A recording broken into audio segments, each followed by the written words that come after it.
the Streets to the Sweets is the official 18th, yes, you heard that number right, 18th studio album by Long Beach legend Snoop Doggy Dogg. For all of my fellow hip-hop nerds out there, if any of you have been missing the G-Funk era of rap, then don't worry, because Uncle Snoop has got y'all all hooked up with this particular project. Honestly, y'all, the album title and the cover of the album should be pretty self-explanatory on what this whole project is gonna be about. And I guess a little bit of weed songs here and there because it was released on 420 and because it's Snoop Dogg in general, you know, like I'm just used to hearing just a bunch of weed songs from this man at this point. If 2019's I Wanna Thank Me was Snoop's sentimental tribute to the impactful influence that he's had on the game over the past few decades,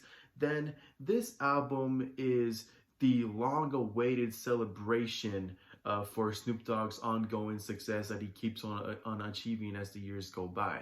Honestly, y'all, this album feels like a long-lost Snoop Dogg album that we should have gotten a long time ago, because, I mean, it's just facts, you know? Like, I feel that this album should have came out a long-ass time ago. Like, you're a few years late, Snoop, because, to be honest, this man has gained a lot of success, and I think, you know, I think we all felt that celebration after the Doggystyle album came out. You know, that was his first like debut studio album, and it became a fucking classic. It became one of the greatest hip-hop albums of all time. You know, like he definitely like made a big influence, and he made a lot of noise, and he gained a lot of success by just dropping that one record. Like he was set for life when Doggystyle came out. And at this point, Snoop Dogg has definitely developed a legendary status, considering that it's very rare for a lot of OGs to still have that same amount of clout that they had back then. You know, a lot of OGs are either like, you know, they have all retired, or, you know, not that many people that really care about them anymore. You know, you got people saying that they should retire and stuff like that. And as for Snoop Dogg, it seems that he keeps on gaining, you know, like a new amount of clout, while still keeping the clout that he had when he first started out, and, you know, just really doing good at staying relevant than most of his, you know, past peers. And I think the reason why we all love Snoop Dogg is that he's done so much shit outside of hip-hop that, you know, he's become this iconic person, you know, just this iconic celebrity to a lot of people. Even if you're not a fan of hip-hop, you all know who Snoop Dogg is. Like, he is the most recognizable guy like in the whole fucking world. Aside from his acting gigs and, you know, appearing on WWE and all this shit, you know, Snoop Dogg has done a lot of like other like music related shit outside of hip hop. You know, this is the guy that created his Jamaican alter ego Snoop Lion and came out with the Resurrection album, which in my opinion, I don't know how about anybody else feels, but I personally love that album. It's fucking dope.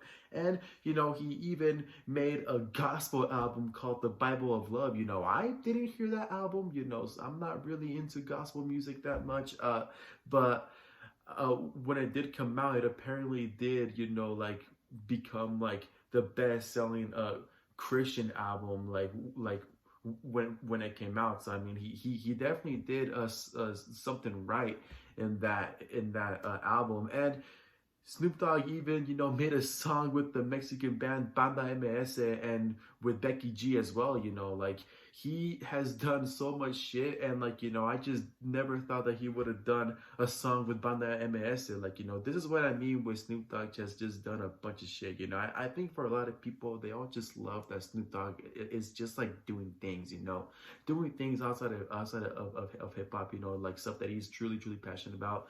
Like, I know that recently he was doing like some art and whatnot. Like, he just continues to find new ways to stay relevant and to just do new things. And although I don't agree with what a lot of people say that Snoop Dogg should retire, you know, I know it's very crazy for me to say that, because I know that there's a lot of people out there, especially really die-hard hip-hop fans, that don't think this way at all. You know, Snoop Dogg is definitely one of the greatest MCs of all time. But I have heard many people tell me that they think that Snoop Dogg should retire. And, although I personally don't agree with that particular statement, hearing this particular project makes me like understand why some people do think that way. Now, admittedly, I did enjoy a decent amount of this particular project. It definitely isn't a bad album, and trust me, I've heard bad Snoop Dogg albums. One album that comes into my mind in particular, I apologize in advance to all of you who were a big fan of this album, but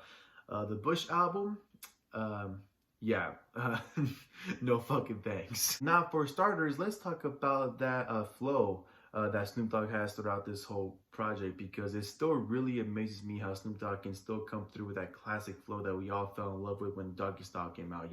Like he still comes through with that classic flow that I fell in love with back in middle school when I first heard Gin and Juice and G's and Hustlers, and Murder Was the Case, 187. It still really amazes me that Snoop Dogg is still able to keep that same flow. As old as he is right now, he definitely like still knows how to rap, and he definitely like has keeping that same fucking talent that a lot of people keep coming back for more. The production value on here is really dope as well, as it consists of a lot of talented producers bringing back that G-Funk era of rap. It really sounds like a classic hip hop album that we've all been missing. Once again, talking about that golden era of hip hop that people seem to forget that it existed. And then you got OGs like Snoop Dogg that are still very alive and well, and are loved by a lot of people, both modern and OG hip hop fans. He keeps coming back to show people that this is the shit that a lot of people loved and still love, because it's a classic that will never die. And as for the lyricism and metaphors that Snoop Dogg drops in this album, it really isn't anything new.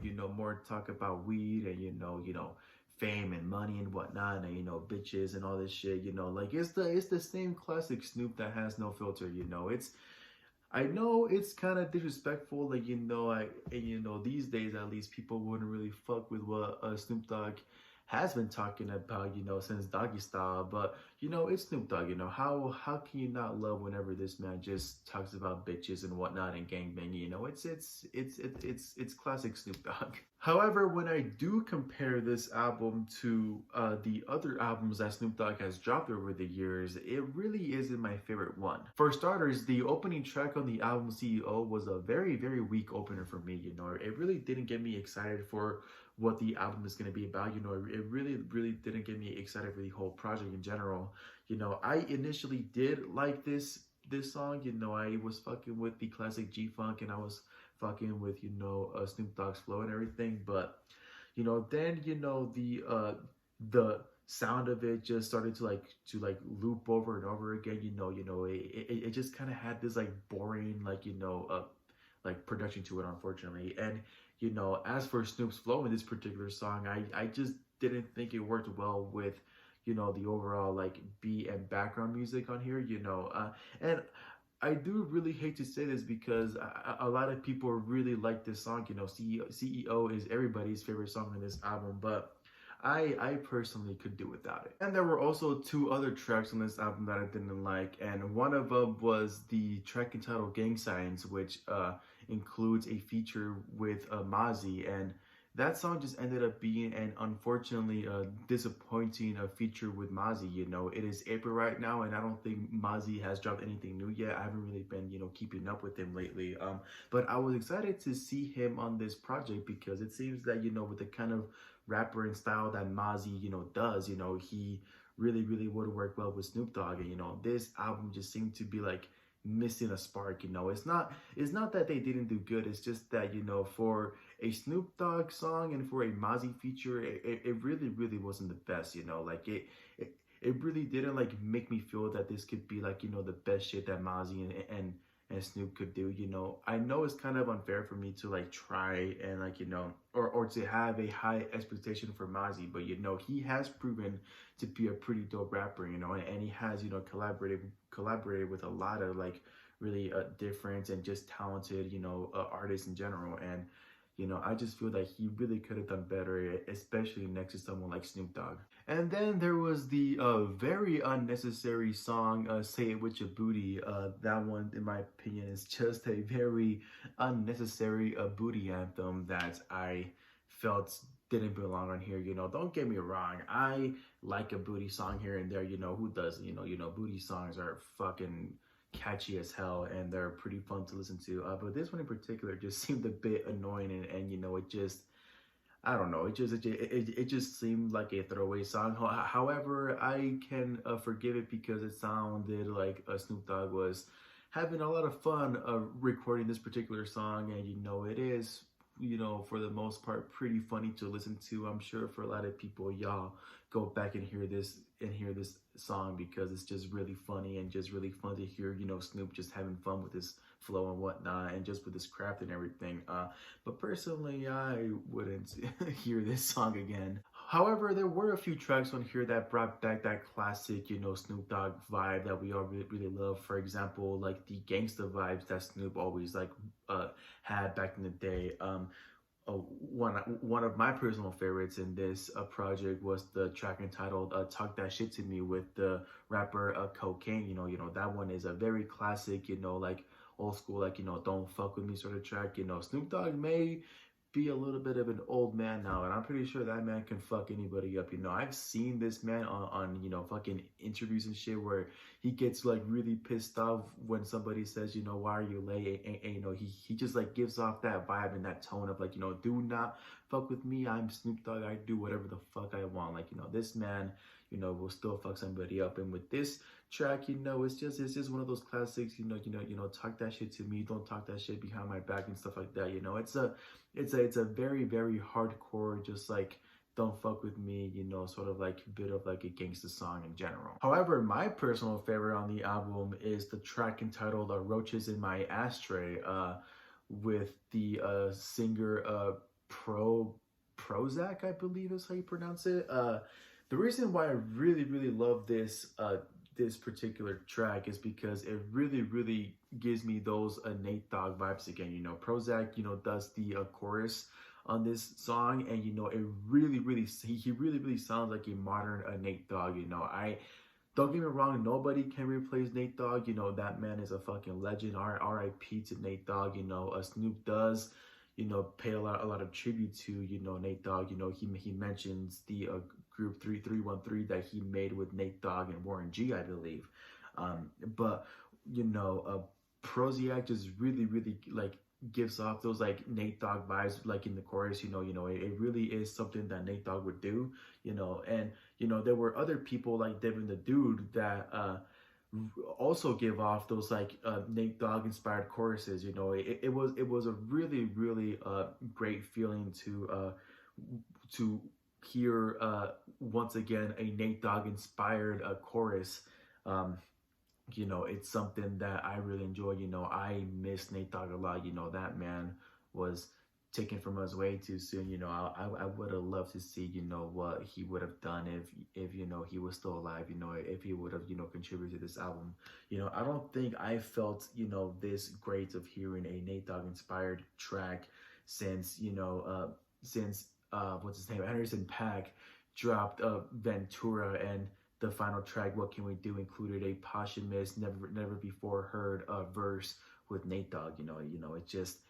It really, really like makes me happy and a bit emotional that people are still carrying Nate Dogg's legacy, because he really is a fucking legend. All memes aside from the whole fucking smoke weed everyday bullshit, like he really, really was a dope singer and just a well-respected man in general. So in conclusion, this may not be my favorite Snoop Dogg album, but it really isn't a bad album in general. Like it's not an album that I in particular would recommend to a lot of people, but if you do happen to come across this album, I do recommend you hear it, because it is a really fun and satisfying album to hear at the end. It has its few flaws, to me at least, but besides those flaws, it is pretty fun to listen to. And once again, it's just another tribute to the G-Funk era, and You know, Snoop Dogg is just a really great artist in general that, you know, I think everyone should still listen to because he is pretty dope. So with that being said, I'm gonna give this project a 7 out of 10. Thank you all so much for watching. Hope you guys enjoyed my review. What did you guys think about this album? Have you heard it? Did you love it? Did you hate it? What are your favorite tracks? What are your least favorite tracks? Please let me know in the comment section down below. I would love to hear your opinions. And with that being said, don't forget to like, subscribe, click the bell down below, all that good stuff. And don't forget to stay happy. It's like I'm living a dream, that's how to reach. I've been cooking like Walter and Jesse Pink. It's exhausting trying to be a prodigy. Past deep.